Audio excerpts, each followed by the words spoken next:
Over the last 5 years, we have seen a lot of changes in the world. We've seen a lot of things we never thought we'd see.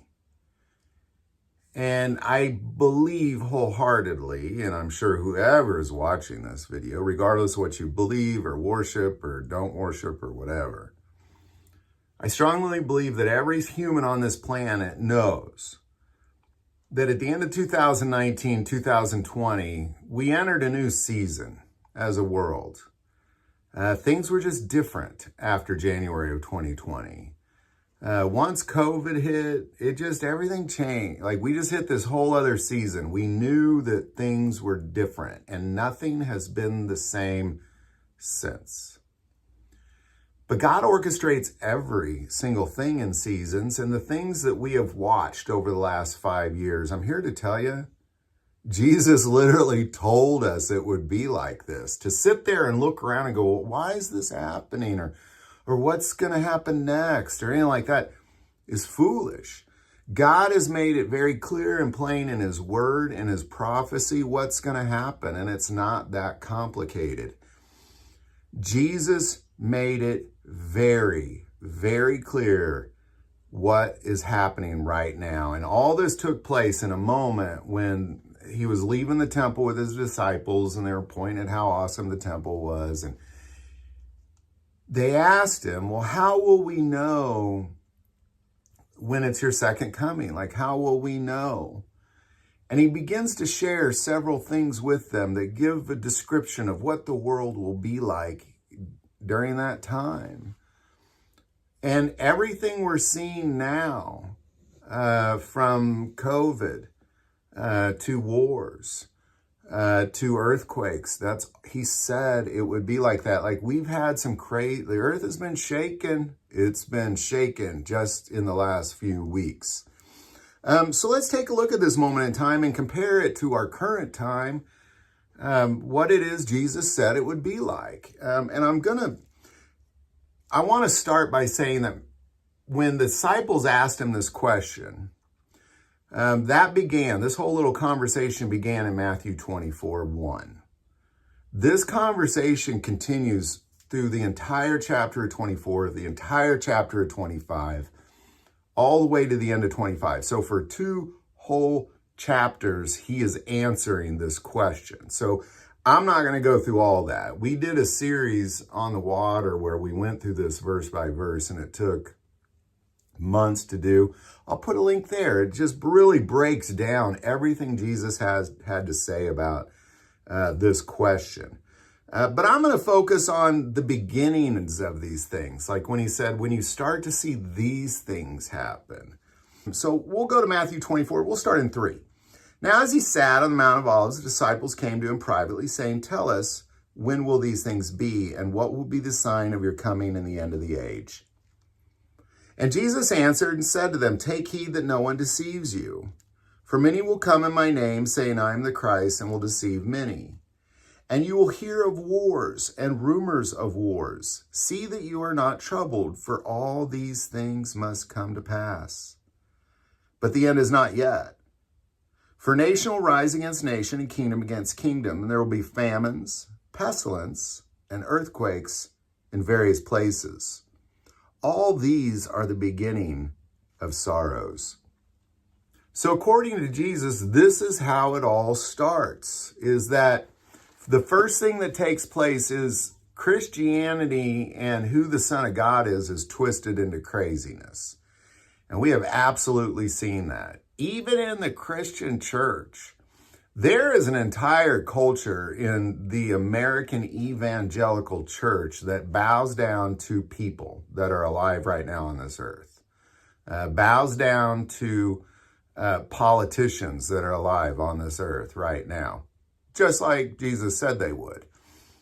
And there's this twisting of who Jesus is that really began as far back as when I was a kid. Like, I remember everything I knew about Jesus was that He was a weak, pathetic, kind of a wimpy, girly guy who lost. Everything showed, like, here's this wimpy, kind of feminine guy who gets killed. The end.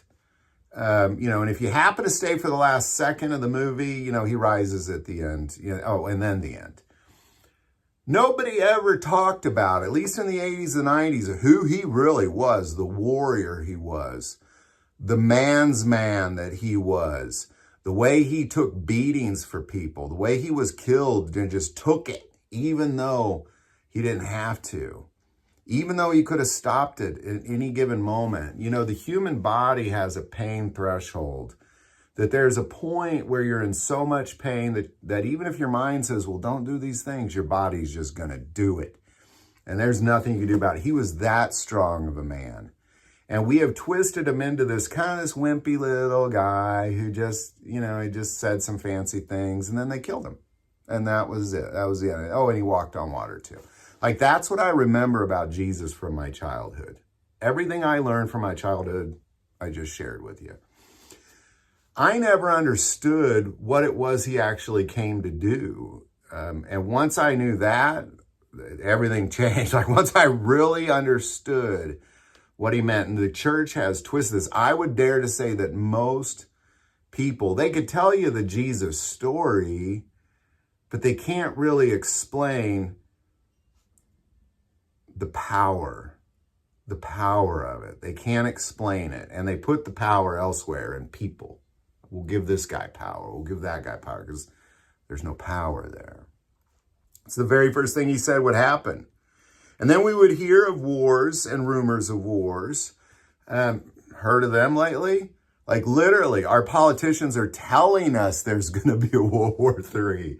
Everybody's threatening to attack this person or that person. And then occasionally a war is breaking out. We got, look around, Ukraine, Israel, like all these things. And by the way, he's speaking to Israel in this moment as well.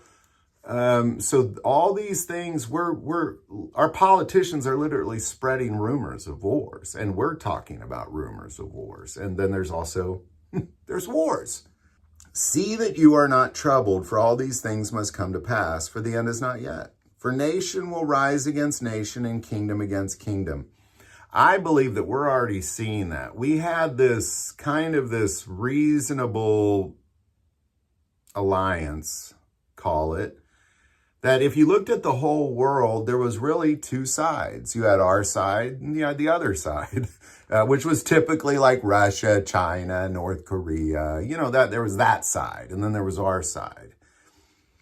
Now, I don't think there is much sides. I really don't. I think that you take like the continent of Europe, they're going to bond together as several countries, so there'll be a side. We're kind of isolating ourselves. We're aligning ourselves with people we didn't, back in the 80s, you said, man, we were going to align ourselves with these people. You would have definitely not been a good, successful politician back then. And it's just, nothing is making sense as far as who is going against who and for what reasons. These are the things that we're going to see. For nation will rise against nation and kingdom against kingdom. And there will be famines, check. Pestilence, check. And earthquakes in various places. Check, check. Like, this is what Jesus said it would be like. So if you take everything he just said, I'm just going to read it again and apply it to our world. There's not a lot of other things going on worldwide. Like, we're not seeing much other, like, this is, as a whole, what we can observe in our world. For many will come in my name, saying, I am the Christ, and will deceive many. And you will hear of wars and rumors of wars. See that you are not troubled, for all these things must come to pass, but the end is not yet. For nation will rise against nation and kingdom against kingdom, and there will be famines, pestilence, and earthquakes in various places. All these things are the beginning of sorrows. So if all these things are the beginning of sorrows, this is just the beginning. Like, what? Then what? Like, if what we're witnessing, and I believe this is what we're witnessing, is the beginning of sorrows, what's next? Well, he goes on to say, then they will deliver you up in tribulation and kill you, and you will be hated by all nations for my name's sake. And then many will be offended, will betray one another, and will hate one another. Then many false prophets will rise up and deceive many, and because lawlessness will abound, the love of many will grow cold. But he who endures till the end shall be saved. So in other words, this is the good stuff. Let that sink in. This is the good stuff. The wars, the pestilence, the famines, the earthquakes. This is where it's calm. This is the calm before the storm, because there'll be a moment in time, in only a few years, where suddenly those who are of the way of Jesus Christ, I'm not even going to call them Christians, because Christians will be like the Sadducees and the Pharisees. They'll be the ones trying to kill you. Because if you look how the book of Acts played out, the Romans never went after the Christians. They never did. It was the religious people. It was the religious people that kicked in the doors and dragged out women and children and men. It was the religious people that imprisoned them and murdered them. It was never the cops or the military or anything like that. It was the religious people. So be not deceived that if you're really a Christian, meaning you are being about God's business in the face of adversity, you will be of the way of Jesus, or you'll be of the remnant. Christians will be the one, those ones that call themselves Christians, they will in their heart believe that by hunting you down, they are doing God's will, just like Saul did. But the good news is that we sustained for 3.5 years successfully warring against the beast system. This is the beginning of sorrows. And so when you're looking around the world going, well, man, there are a lot of crazy things going on. What's up? Well, Jesus said, this is literally exactly what it'll be like.